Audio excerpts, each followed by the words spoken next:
Xe trái cây. If you can't find lovingly sliced fruit at home, cardboard is fine. By Khôi Phạm. This audio article is part of Vignette, a series by Saigon. Vignette is a series of tiny essays from our writers where we reflect, observe, and wax poetic about the tiny things in life. Nature has numerous ways to make itself known. Male peacocks fan out their glorious tail, made up of iridescent, eye-patterned feathers to attract peafowls. Blue-ringed octopuses don't need to invent any dance.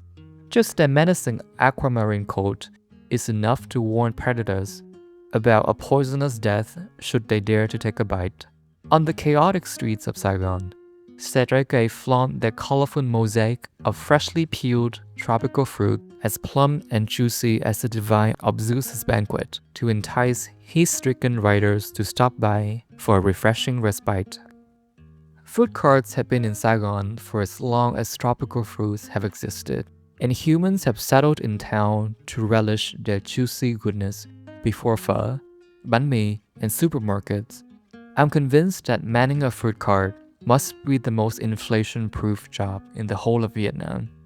In times of economic stagnation, we may put away dreams of the latest iPhones, forego fancy trips to exotic foreign lands, and replace flagship cosmetics with cheaper iterations. But we never stop loving fruits, especially when they come as affordable and abundant as the kinds on offer at Saigon's fruit carts. Watermelon, papaya, pineapple, mango, guava, cop, rose apple, acerola. These staples make up the bulk of nearly every cart thanks to their incredible shelf life, year-round presence, and low price. Most of them are also good green. Their sourness is actually a welcome excuse to dip them in as much savory chili salt as possible. Food carts, however, are not just homes for fruit. For jicama and bite-sized segments of fresh sugarcane are also frequent menu items. Anything for the juicy crunch. For over 30 years, these carts have raised me, providing an after-school snack when I was a wee kid, and a lunch treat today whenever my teeth ache for something to chew on after meetings. It's remarkable to grow up with them, witnessing their resolve to stay the same even in the face of relentless development elsewhere. Though I've noticed that sugarcane and cut flowers have grown increasingly rarer.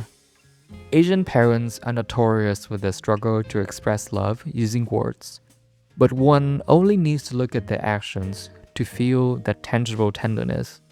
A plate of neatly peeled and sliced mango is just as effective as a whispered "I love you" at the end of a call.